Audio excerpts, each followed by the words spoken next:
ஓம் ஸ்ரீ குருப்பியோ நமக. ஓம் சக்தி பராசக்தி. வணக்கம். நான் உங்கள் ஆஸ்ட்ரோலக்ஷ்மி. நாம இன்னைக்கு ரிஷப ராசிக்காரர்கள் மற்றும் ரிஷப லக்னத்துல பிறந்தவங்க எந்த கோவிலுக்கு போகலாம், இப்படி போனாங்க அப்படின்னா உங்களுக்கு என்ன பலன்கள் கிடைக்கும் அப்படின்றத பத்தி தான் பார்க்க போறோம். இந்த ரிஷப ராசி ரிஷப லக்னம் அப்படின்றது பாத்தீங்கன்னா காலபுருஷ தத்துவத்திற்கு ரிஷபம் என்பது 2வது இடம். ரிஷபம் அப்படின்னாலே நந்தி பகவான், சரிங்களா? அந்த அந்த ராசிக்கான அந்த இதுவே பாத்தீங்கன்னா லோகோலயே பாத்தீங்கன்னா நந்தி பகவான் தான் இருப்பாரு. காளமாடு இருக்கும், அதுதான் நந்தி பகவான்.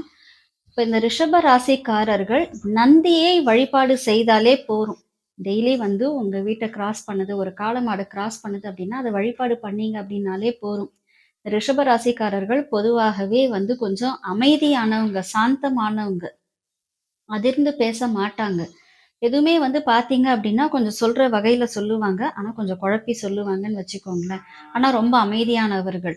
இவங்களுக்கு அதிகாரமா சண்டை போடுறதுக்கு தெரியாது. இந்த ராசியில பிறந்தவங்க பாத்தீங்க அப்படின்னா அதிகாரமா சண்டை போட மாட்டாங்க. இத்தனைக்கும் இந்த ராசியில தான் அதிகார பகவான், அதாவது சூரியன், கிருத்திகை 2, 3, 4 பாதம் இங்கதான் இருக்கு. ரோஹிணி நட்சத்திரத்தின் 4 பாதங்களும் இதுலதான் இருக்கு. மிருக சீரிஷ நட்சத்திரம் 1, 2 பாதம் இந்த ரிஷப ராசியில தான் இருக்கு. இதுல பாத்தீங்க அப்படின்னா பொதுவாகவே இந்த காலபுருஷ தத்துவத்திற்கு 2ஆம் இடம் இந்த ரிஷபம். இந்த ரிஷபத்துல பிறந்தவங்க பாத்தீங்க அப்படின்னா மென்மையான குணத்தை கொண்டவர்களாகவும் மென்மையான பேச்சை கொண்டவர்களாகவும் இருப்பாங்க. இவங்களுக்கு அவங்களா ஏதாவது ஒண்ணு எடுத்து பண்ணிக்கிறதுக்கு தெரியாது. யாராவது சொல்லணும், சொன்னா செய்துப்பாங்க. இப்ப நீங்க சாப்பிடணும் அப்படின்னா கூட அவங்களோட வீட்லயே அப்படின்னாலுமே அவங்களுக்கு யாராவது நீ சாப்பிடுன்னு சொன்னாதான் போய் சாப்பிடுவாங்க. இவங்களா போய் எனக்கு பசிக்குதுன்னு எடுத்து போட்டு சாப்பிட மாட்டாங்க. இது இவங்களுடைய நேச்சுராலிட்டி. அமைதியானவர்கள். வீட்ல சண்டையும் போட மாட்டாங்க. எதுக்காகவும் போர்க்கொடி பிடிக்கவே மாட்டாங்க. கூட பிறந்தவங்களோடையும் சரி, யாரோடையுமே சரி, எதுக்காகவும் இவர்கள் போர்க்கொடி உயர்த்த மாட்டார்கள். அவ்வளோ நல்லவங்க இந்த ரிஷப ராசிக்காரர்கள், ரிஷப லக்னக்காரர்கள். அதனாலதான் இந்த வீட்ல சந்திர பகவான் உச்சமாகிறார். அப்ப அந்த தாய்மை தன்மையோட இருப்பாங்க. யாருக்குமே பாத்தீங்க அப்படின்னா ஒரு பாவம் பார்ப்பாங்க. ஐயோ அங்க ரொம்ப பாவம் இல்ல அப்படின்னு சொல்லுவாங்க. அது பாவம் பார்த்து நிறைய இழப்பாங்க. இதுதான் ரிஷபராசிக்காரர்களுடைய ஒரு பேசிக் குவாலிட்டிஸ். இவங்க இப்படிதான் இருப்பாங்க. இப்ப இந்த ரிஷபராசிக்காரர்கள் எந்த கோவிலுக்கு போனா நல்லது அப்படின்றத நம்ம பார்க்கலாம். இந்த ரிஷப ராசியில கிருத்திகை நட்சத்திரத்துக்காரர்கள், இது சூரியனுடைய ஆதிபத்தியம் பெற்ற நட்சத்திரம். சூரியன் தான் இதற்கு கிரகம். இந்த கிருத்திகை நட்சத்திரக்காரர்கள் எந்த மாதிரி கோவிலுக்கு போகலாம்? ஏன்னா கிருத்திகை நட்சத்திரத்துல பிறந்தவங்களுக்கு பாத்தீங்க அப்படின்னா பொதுவாகவே சூரியன் இல்லையா, கொஞ்சம் ஒரு தான் அப்படின்ற ஒரு எண்ணம் இருக்கும். பொதுவா இது அவங்களுக்கு இருக்கக்கூடிய ஒரு விஷயம். அதே மாதிரி யாரும் சொல்றது உடனே அக்செப்ட் பண்ணிக்க மாட்டாங்க. இந்த கிருத்திகை நட்சத்திரக்காரர்கள் சொல் பேச்சு கேட்கவே மாட்டாங்க. கொஞ்சம் அடிபணிஞ்சு போகணும் அப்படின்னு சொன்னீங்க அப்படின்னா, நான் ஏன் அடிபணிஞ்சு போகணும் அப்படின்னு கேட்கக்கூடிய நிலையில் இருப்பவர்கள்.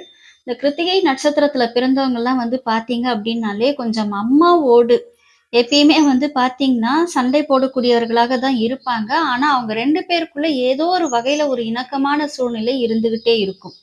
இதுதான் கிருத்திகை நட்சத்திரக்காரர்களுடைய பேசிக் குவாலிட்டிஸ். இவங்க எந்த கோவிலுக்கு போகலாம் அப்படின்றத நம்ம இப்ப பார்க்க போறோம்.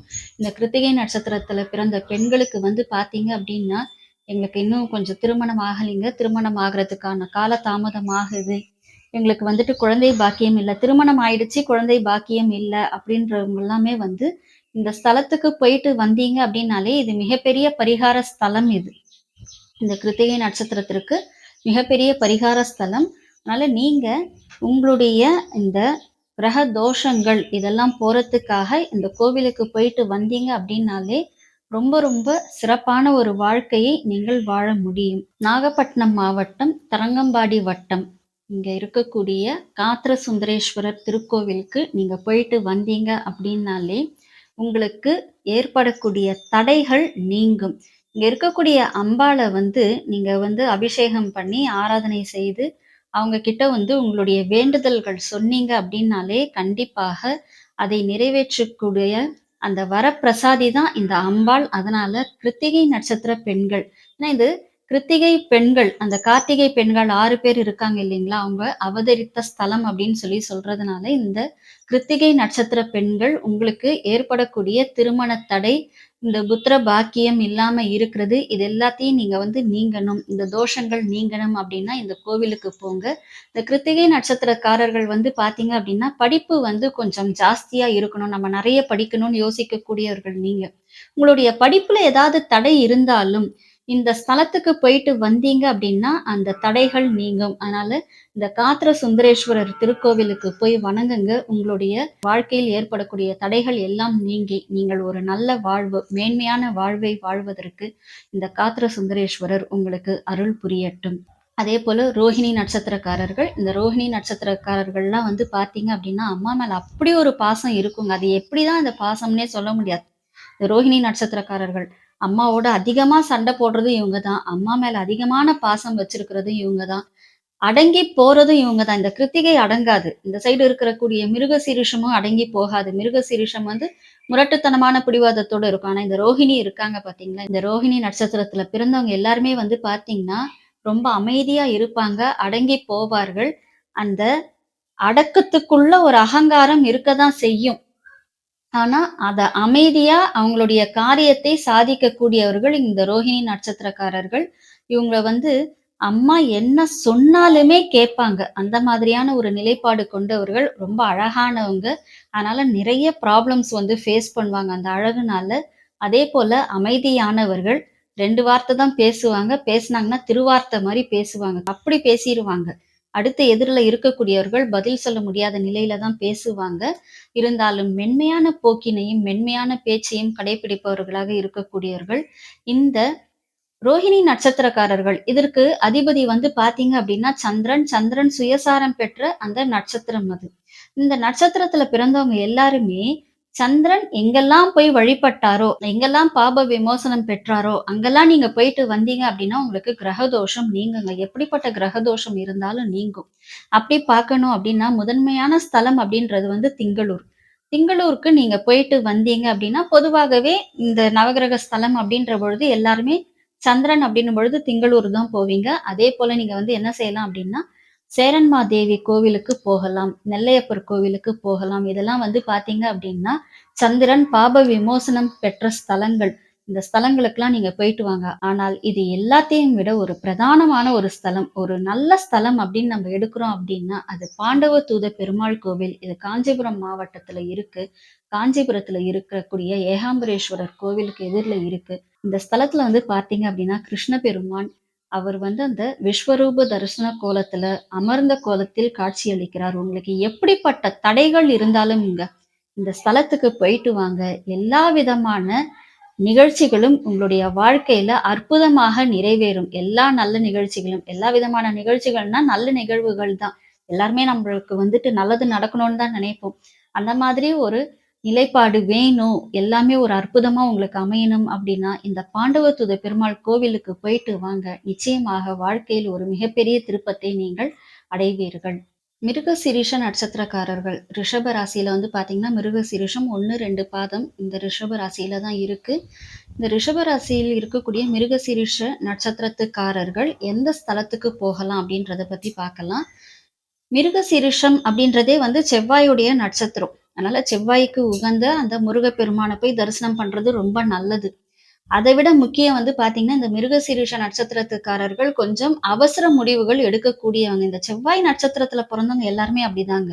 மிருகசீரிஷம், சித்திரை, அவிட்டம் இந்த 3 நட்சத்திரக்காரர்களுமே வந்து பார்த்தீங்கன்னா, அவசர முடிவுகள் எடுப்பாங்க. அதுக்கப்புறமா 6ஆம் முறை யோசிப்பாங்க. இதுல வந்துட்டு இவங்க அவசர முடிவு எடுத்து, அதுல ஏதாவது ஒண்ணு தப்பா போய் முடிஞ்சது அப்படின்னா, அத நினைச்சு வருத்தப்பட்டுக்கிட்டே காலத்த தள்ளிக்கிட்டே இருப்பாங்க. சரி, அடுத்து என்ன அப்படின்றத நினைக்க மாட்டார்கள். அதனால தான் செவ்வாயுடைய நட்சத்திரத்துல பிறந்தவங்களுக்கும், இந்த செவ்வாய் தோஷத்துல இருக்கிறவங்களுக்கும் வந்து நம்ம என்ன சொல்லுவோம்னா, எதுவுமே பொறுமையாக செய்யுங்கள். ஒரு திருமணம் பண்றீங்கன்னா கூட 28 வயசு முடிச்சதுக்கு அப்புறம் பண்ணுங்கன்னு சொல்லக்கூடிய காரணம் இதுதான். ஏன்னா அவசர முடிவுகள எடுக்குறாங்க அப்படின்றதுனால தான்.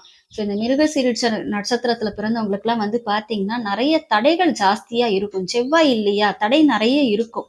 அதனால இந்த தடைகள்லாம் நீங்கிறதுக்கும், செவ்வாய் தோஷம் வந்துட்டாலே சொல்லவே வேண்டாமே! அதனால தான் வந்துட்டு இந்த பொதுவாகவே செவ்வாய் நட்சத்திரத்துல பிறந்தவங்களுக்கு ஏதோ ஒரு வகையில செவ்வாய் தோஷ பாதிப்பு இருக்கதாங்க செய்யும். அவங்கலாம் வந்து பார்த்தீங்க அப்டின்னா, திருமணம் தாமதம் ஆகும்.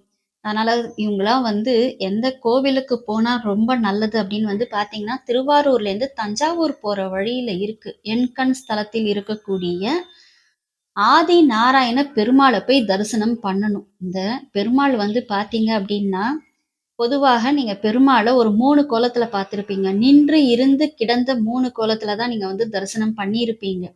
இந்த ஸ்தல பெருமாள் வந்து பார்த்தீங்கன்னா, கருடத்தின் மேல், அதாவது கருடனின் மேல் உட்கார்ந்து ஸ்ரீதேவி, பூதேவி சமேத ஆதிநாராயண பெருமாளாக காட்சியளிக்கிறார். இந்த ஸ்தலத்திற்கு இந்த மிருகசீரிஷ நட்சத்திரத்துக்காரர்கள் போகணும். இதுக்கு வந்து பர்ட்டிகுலரா ஒரு வரலாறு இருக்குங்க. அந்த வரலாறு நம்ம இன்னொரு சமயம் பார்க்கலாம். ஆனா இந்த நட்சத்திரத்துக்காரர்கள் இந்த கோவிலுக்கு போறதுனால வந்து பார்த்தீங்க அப்டின்னா, மிருகங்களால் ஏற்படக்கூடிய இன்னல்கள் நீங்கும். இந்த மிருகசீரிஷ நட்சத்திரம் சும்மா ரோட்ல போனாலே நாய் வெரட்டும். சரிங்களா? அந்த தொல்லையெல்லாம் நீங்கும். அதே மாரி நாகதோஷம் நீங்கும். பக்ஷியினுடைய தோஷங்கள் நீங்கும். திருமண தோஷம் நீங்கும். குழந்தை பாக்கியம் ஏற்படும். கல்வியில் ஏற்பட்ட தடை நீங்கும். எதெல்லாம் உங்களுக்கு பிரச்சனையா நீங்க வாழ்நாள்ல நினைக்கிறீங்களோ, அந்த பிரச்சனைகள் எல்லாமே உங்களை விட்டு நீங்கும். இந்த ஸ்தலத்திற்கு நீங்கள் ஒரு முறை சென்று அவரை தரிசனம் செய்துவிட்டு வந்தால், அதுவே போரும். அதுவும் வந்து உங்களுடைய ஜென்ம நட்சத்திர நாள்ல போகலாம். இல்லன்னா மாதத்துல வரக்கூடிய மிருகசீரிஷ நட்சத்திர நாட்கள்ல போகலாம். இல்லன்னா பௌர்ணமியில போங்க. செவ்வாய்க்கிழமையில போங்க. நிச்சயமாக இந்த ஆதி நாராயண பெருமாள் உங்களுக்கு ஆதி முதல் அந்தம் வரை சந்தோஷத்தை கொடுக்கக்கூடிய ஒரு பெருமாளாக உங்களுடைய வாழ்க்கையை மாற்றி அமைப்பார் என்பதுல எந்த ஒரு சந்தேகமும் இல்லை. அதேபோல பொதுவாகவே இந்த ரிஷப ராசி நட்சத்திரத்துக்காரர்கள், அதாவது ரிஷப ராசிக்காரர்கள், லக்னக்காரர்கள் ஒரு பொதுவான ஒரு கோவில் இருக்கு. இந்த கோவிலுக்கு நீங்க போனீங்கன்னா, அது இன்னும் பெரிய புண்ணிய பலன்கள உங்களுக்கு சேர்க்கும்.